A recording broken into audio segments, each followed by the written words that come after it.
شروع اللہ کے نام سے جو بڑا مہربان نہایت رحم والا ہے۔ السلام علیکم دوستوں۔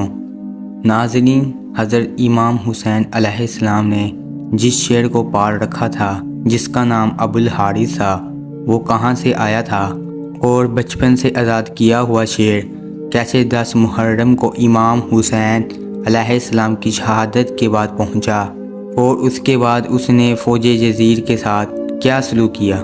ناظرین، امام حسین علیہ السلام نے بچپن سے ایک شیر پال رکھا تھا جس کا نام ابوالحارث تھا۔ حارث ایک عربی زبان کا لفظ ہے جسے شیر کہا جاتا ہے۔ یہ شیر امام حسین علیہ السلام کے پاس ایسے آیا کہ ایک دفعہ امام علی علیہ السلام خطبہ دے رہے تھے۔ ایسے میں ہی کچھ لوگ امام علی علیہ السلام کے پاس آئے اور کہنے لگے، مولا، آپ کے پاس ایک شیر آ رہا ہے۔ حضرت علی رضی اللہ تعالیٰ انہوں نے فرمایا کہ یہ شیر تم لوگوں کو کچھ نہیں کہے گا، بیٹھ جاؤ۔ اس بات کے دوران ہی وہیں ایک شیر آ گیا اور وہ اپنے ساتھ اپنا بچہ بھی لے کر آیا۔ شیر نے حضرت علی کی خدمت میں اپنا بچہ پیش کیا اور اپنی زبان میں شیر مولا علی سے کہنے لگا، میں اس بچے کی ماں ہوں، اس بچے کا باپ مر گیا ہے اور میں چاہتی ہوں کہ میرے بچے کی پرورش آپ کریں۔ حضرت علی نے فرمایا، تم اطمینان سے چلی جاؤ، اس بچے کو کبھی یتیمی کا احساس نہیں ہونے دیں گے۔ میں یہ بچہ اسے دوں گا جو اس کو کبھی یتیمی کا احساس نہیں ہونے دے گا۔ شیرنی نے کہا، اے مولا علی، وہ کون ہے جو جانوروں کو بھی یتیمی کا احساس نہیں ہونے دیتا؟ حضرت علی نے فرمایا، وہ میرا بیٹا حسین ہے جو یتیموں کو بھی یتیمی کا احساس نہیں ہونے دیتا۔ تو پھر حضرت علی نے شیرنی کا بچہ حضرت امام حسین علیہ السلام کو دیا۔ امام حسین علیہ السلام نے شفقت سے اس شیرنی کے بچے کے سر پر ہاتھ پھیرا اور کہا کہ آج سے اس کا نام ابوالحارث ہے۔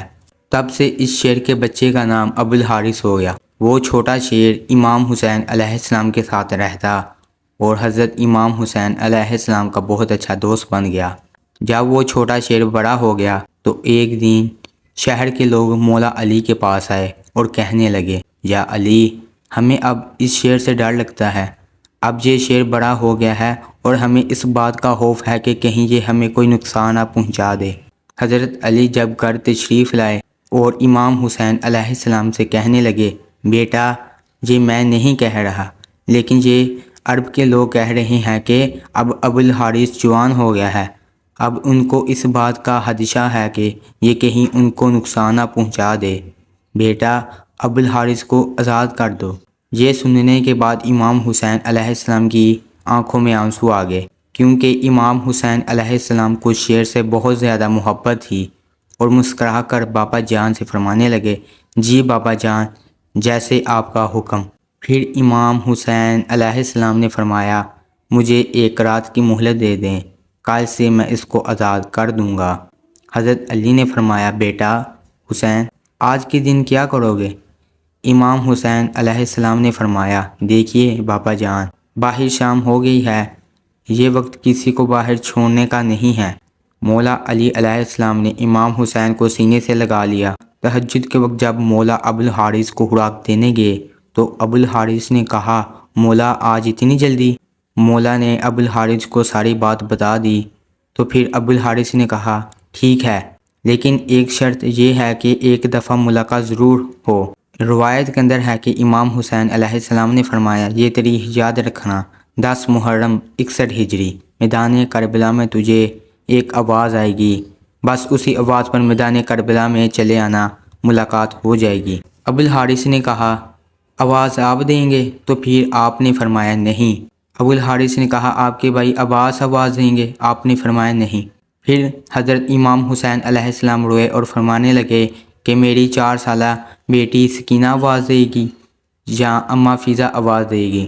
امام حسین علیہ السلام نے ابوالحارث کو آزاد کیا اور فرمانے لگے، تم ملک عراق میں چلے جاؤ، وہاں نینوا کا ایک جنگل ہے، اس جنگل کا بادشاہ شیر مر گیا ہے، تم وہاں جا کے بادشاہی کر لو۔ ناظرین، ابوالحارث پھر چلا گیا اور وہ عاشور کی شام تھی جب امام حسین علیہ السلام شہید ہوئے۔ تو امام حسین علیہ السلام کی شہادت کے بعد شور و گل برپا ہو گیا۔ عمر بن سعد کا حکم تھا کہ امام حسین علیہ السلام کی لاش مبارک پر گھوڑے دوڑا دیے جائیں اور لاش مبارک کو پامال کر دیا جائے۔ یہ خبر سن کر اہل عرب میں قیامت برپا ہو گئی تو بی بی فضا بی بی زینب کے پاس آئی اور کہنے لگی، اے میری پاک سیدہ، رسول خدا صلی اللہ علیہ وآلہ وسلم کے ایک صحابی تھے جو سمندر میں سفر کر رہے تھے اور اس کی کشتی ٹوٹ گئی اور وہ ایک کشتی کے ایک ٹکڑے کا سہارا لے کر ایک جزیرے میں پہنچے۔ وہاں ویران جزیرے میں اس نے ایک شیر کو دیکھا اور شیر سے کہنے لگا، میں رسول پاک صلی اللہ علیہ وآلہ وسلم کا غلام ہوں، مجھے تکلیف نہ دینا۔ جیسے ہی شیر نے اس صحابی کی بات سنی تو شیر اس کو مارنے کے بجائے اسے سیدھا راستہ دکھانے لگا۔ بی بی فضا نے فرمایا، اے میری پاک سیدہ، اس علاقے میں بھی ایک شیر رہتا ہے، آپ مجھے اجازت دیں، میں اس شیر کو بلاتی ہوں اور ظالموں کے ناپاک ارادے سے اسے آگاہ کرتی ہوں۔ جناب فضا جنگل کی طرف چلی گئی اور انہوں نے ابو الحارث کہہ کر شیر کو صدا دی تو چند ہی لمحوں میں وہ شیر بی بی فضا کے پاس آ گیا۔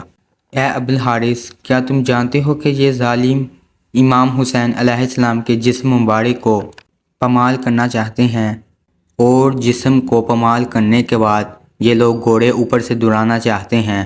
یہ بات سن کر ابو الحارث بی بی فضا کے ساتھ چلا گیا اور امام حسین علیہ السلام کے پاس بیٹھ گیا۔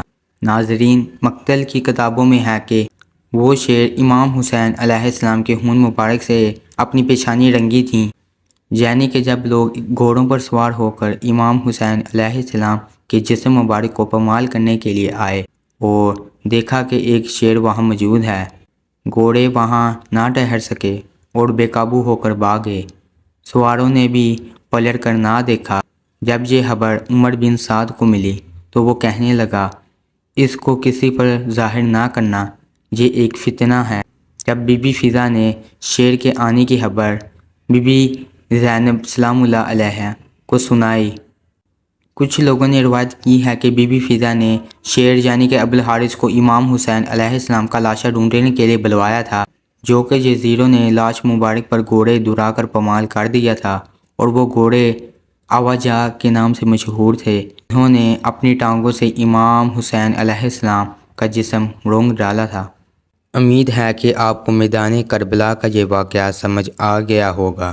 اگر آپ اسی طرح کی اسلامک ویڈیو دیکھنا چاہتے ہیں تو ہمارے چینل کو لازمی سبسکرائب کر دیں اور بیل آئیکن کو بھی دبا دیں تاکہ اسی طرح کی اسلامک ویڈیو آپ کو دیکھنے کو ملیں۔ اللہ حافظ۔